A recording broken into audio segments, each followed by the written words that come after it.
Good morning, Team Apollo. All right, so this is for the week of May 5th through May 11th, and you're going to see the things that you guys are going to do this week. You are going to watch my video and answer a few questions. We will do a Unit 5 learning log reflection that will just take you a few minutes. You'll wrap up your Unit 5 eBinder. We'll have a introduction to Unit 6, our last unit, our dystopian unit. And then I'll explain to you a couple of assignments. You're going to have essential questions, which are really your personal connections to some big ideas for all of reading this year. Sorry, I think I'm going to sneeze. Oh, excuse me. Then you will also talk about that on a discussion board. And then I have one dystopian text that you'll read called Old Glory.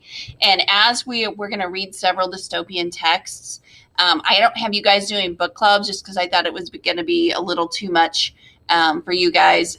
We are doing that here at school, but I have access to those kids a lot longer. So I will be having you read some text though, and then some dystopian text, and then that we will keep updating this essential questions, personal connections. There will be 3 parts to that we'll end up doing. So we'll keep building on this assignment. This assignment will not just be a one-time deal. All right, so our learning goals, well, let's move on. Let's move on to what I want you to do for your learning log reflection. So you guys will find this in your folder for the week. So you are going to write about what you learned about Unit 5 on how to analyze an argument of articles. So first, I gave you some articles to read. Then I had you guys working on your own topic to create an argument for both sides. And then I want you to write a detailed paragraph that explains what you learned about claims, evidence, reasoning, and counterclaims, etc. And then that should say during Unit 5, and then copy and paste that into your Avid eBinder. So remember, in your Avid eBinder, you can always just open up a new tab. If you don't have your Avid eBinder starred as one of your choices, remember you can go up to, there's these 9 squares called Google Apps. Mine's probably underneath my video, but you click on it and then click on Sites, and then you'll be able to find yours. And then if you would go to Unit 5, so go to Reading, go to Unit 5, and then you are basically just going to be wrapping up everything. So if you did not add your elements of an argument note sheet earlier, you can do that. Here, this is your assessment that you guys did your discussion on your assessment.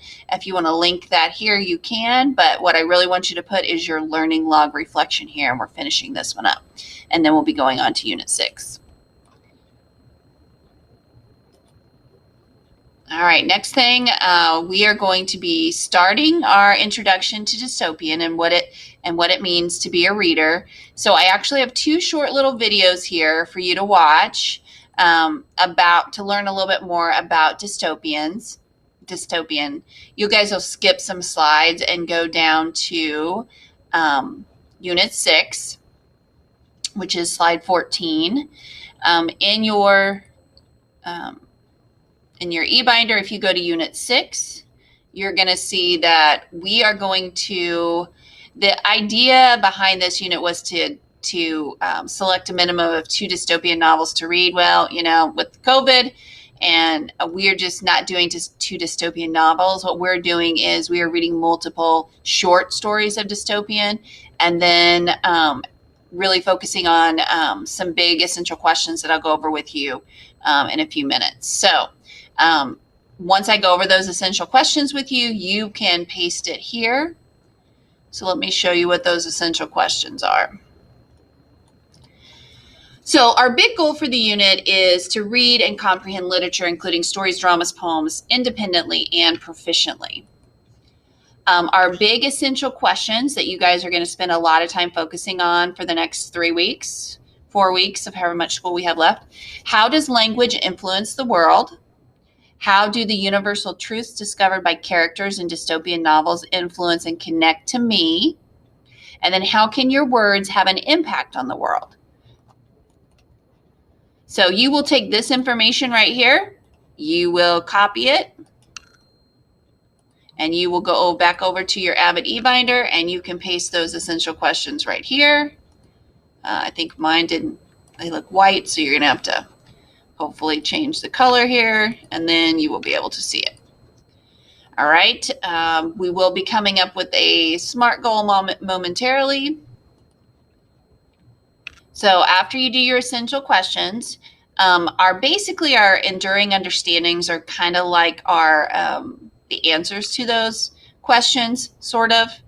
So as far as language influences the world because of its ability to create images, inspire emotional response, shift thinking, and draw people together in pursuit of a common goal. Language surrounds us every day, and our thoughts, actions, behaviors, and feelings are largely dictated by the words we see and hear. So you probably get that. When you hear people get upset, their words probably are louder to you physically as well as mentally. But what people say have a big impact on our own thinking. As far as universal truths, such as fighting for justice, self-discovery, the value of truth, etc., that are discovered by characters in novels, those influence our thinking too, and it has a way of immersing us in the reader's struggle, the character's struggle, allowing us to understand the lessons learned by the characters and kind of, what we learn as an audience as well. By examining characters in novels, we learn about ourselves and can choose to alter our own beliefs based on what has been learned. That's a big part of going and understanding empathy and wanting to be more of a researcher when it comes to text, when it comes to nonfiction text and what's really the truth. And then last one, learning to communicate effectively is powerful. When we understand how to construct words in meaningful and purposeful ways, whether in speaking or in writing, we harness the power to influence the thinking, action, and behaviors of others. So this is supposed to be this culminating unit, it's a big idea unit. All right, all of our vocabulary, we may end up seeing a lot of these words kind of throughout, but just remember that these are all the words we've had for each of our reading units. There may be a few missing, but these are kind of the big ideas. So, all right, so what we're going to do here is I'm going to give you your Schoology assignment. You guys basically have some essential questions to brainstorm about, and then you guys will do a discussion. Now, as I mentioned earlier, this is a 3-part assignment.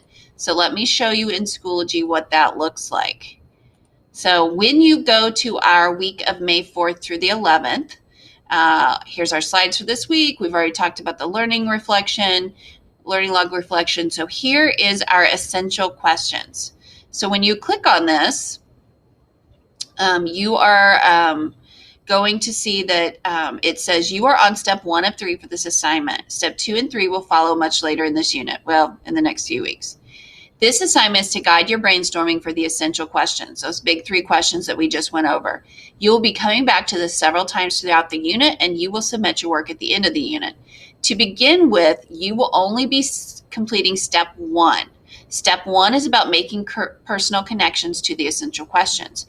And then for step 2 and 3, after reading various dystopian texts, you will come back to this document and continue working. So when you open this up, here are our essential questions again. How does language influence the world? Do individuals or external forces have more power to impact change? And how do the universal truths, themes, lessons discovered by the characters in dystopian novels connect to me? Each essential question has 3 steps to complete as you work towards crafting your final answer. Each step is color-coded as shown below. So you're going to do the pink, this step. To become familiar with the essential questions, you will start by writing a response based on your personal experience. Think about real-life events you've experienced. Think about the people you know personally and real-world events. So we're just going to stick with those personal questions.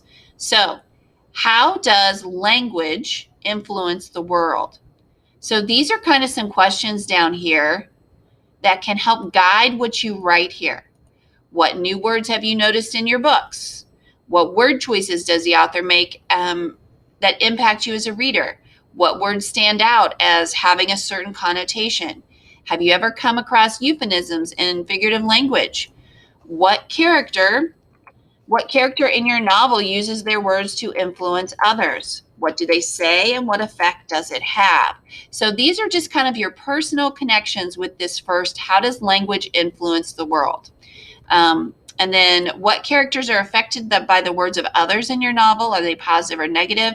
And why are some characters more successful than others with using their words to achieve what they want? Do they have certain traits?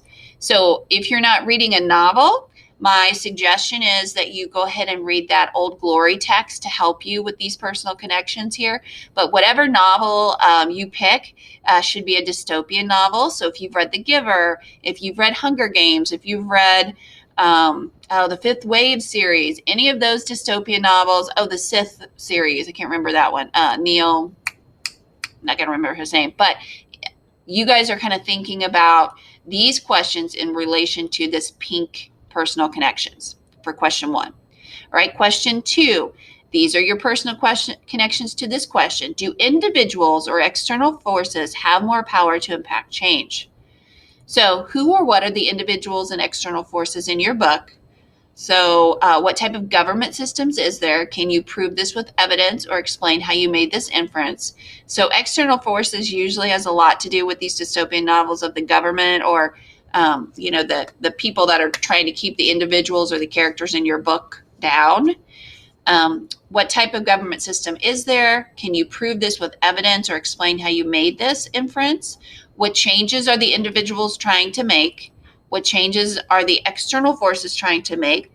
Who is succeeding in the story and why? Who is failing at this point and why? And who do you believe will succeed at the end? So again, if you're reading a novel, it works a lot better. But again, you could be using Old Glory and thinking and maybe not read the whole text to help you with making these personal connections. And then finally for question 3, how do the universal truths, themes, and lessons discovered by characters in dystopian novels connect to me? So what themes, morals, and lessons did you learn from your novel or the short story Old Glory? What events does the main character endure that aid in teaching you these themes? What universal truths or lesson does the character learn as a result of experiencing these events? And what connections can you make to these events? What connections can you make to the characters and how he or she responds to the events? Can any of these themes or universal truths benefit you when making future decisions? So again, these are just kind of follow-up questions, guiding questions that kind of can help you. If on these personal connections, to become familiar, so this, how does language influence the world? These questions here, if these questions are kind of confusing to you at the beginning, really focus on this question. How does language influence the world? Like, think about everything that we've gone through this year with COVID, with the storming of the Capitol, with a lot of issues in our country with race relations and all the things that are going on in our country. Think about what personal connections you have on how does language influence the world? How does what maybe influencers say or people in government say influence the world? So it may not be that you need to use this part yet. Maybe you want to use these questions, these follow-up questions for later. But it really has to be your personal connections here. But it can relate back to dystopian novels, of course. Do individuals or external forces have more power to impact change? Okay, so your personal connection. Do you think an individual can have a lot of power, or do the government forces have more power? And why do you think that? Could be your church, other external forces, parents. How do these universal truths discovered by characters in dystopian novels connect to you? So again, that one's going to take kind of a reading of some dystopian if you haven't, but I'm sure you've probably read something. And again, if you haven't, use Old Glory to help you for this initial dystopian questions. All right, so then once you're done with that, you have the discussion board. So it says choose one of the essential questions to respond to with your brainstorming ideas. So one of these is what you're going to share here, right? So you're only choosing one of them, not all three. So if you want to write about how does language influence the world, all you're basically doing is copying and pasting what you wrote in your personal connections. So pretty simple there, just a copy and paste. And here's this Old Glory story that you may want to read before you do this personal connections. So there's a Google Doc here for you to annotate, and then there's the video read aloud if you don't want to read it yourself. So what I'm asking you to do is connect to the essential questions, those 3 questions we just went over. I want you to be thinking about the characters' traits and how they change. I want you to think about the setting and the mood of the story, the point of view, which we've covered, theme, and then conflict and resolution. All these things are review parts. So that should, let me get back to my slides here. That really will take you through. I did have some information here about what is a dystopia that kind of can help you. A dystopia is a futuristic imagined universe in which an oppressive societal control and the illusion of a perfect society are maintained through corporate, bureaucratic, technological, moral, or totalitarian control. Dystopians, through an exaggerated worst-case scenario, make a criticism about a current trend, societal norm, or political system. So dystopian novels kind of are, taking what's happening in the real world to an extreme, because the idea is that this could really happen. It could turn into a dystopia. Now, a utopia is different. This is an imagined place where everything is perfect in respect to politics, laws, custom, and conditions. So keep that in mind. It's different than a dystopia. So there are 4 types of dystopia, which I just mentioned above. There's corporate control. So media could be a media or advertising. Examples include Hunger Games, Minority Report, Running Man. Bureaucratic control. Society is controlled by a mindless bureaucracy through a tangle of red tape. Example in film includes Brazil. I have not seen this one, but technological control. Society is controlled by technology. The Sith. That was one I read last year. You've probably seen the movies, maybe The Matrix, The Terminator, and I, Robot. Those are all technological control. And then philosophical or religious control. Society is controlled by philosophical or religious ideology, often enforced through a dictatorship or theocratic government. So those are the 4 types. And then here are some other characteristics of a dystopian society that you'll find in the text that we'll read or in the books that maybe you're choosing to read during this time. Propaganda is used to control the citizens.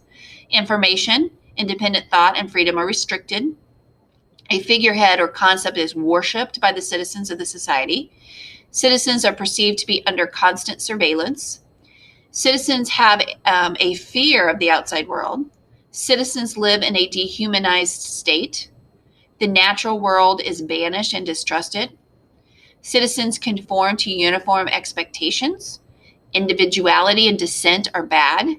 The society is an illusion of a perfect utopian world. So it's not true. It's just an illusion.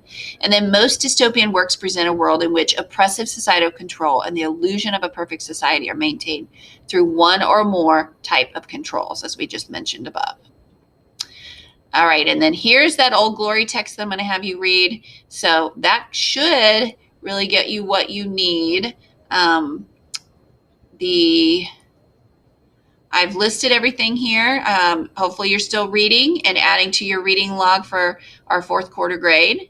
You're going to watch this Ed puzzle and answer the questions. You'll have that short learning log reflection, super short, brainstorming on your essential questions, copying and pasting one of those to the discussion board, and then read and annotate Old Glory. And again, you can do this Old Glory text before you do the essential questions if you need to, if you're having trouble remembering any of the dystopian novels that you've read. So that is all that you will need to do for this week. So, or for, I guess it's starting May 5th through the 11th. So hope you guys have a great week. And if you're testing with us on Tuesday, Wednesday of this week, maybe I'll get a chance to see you.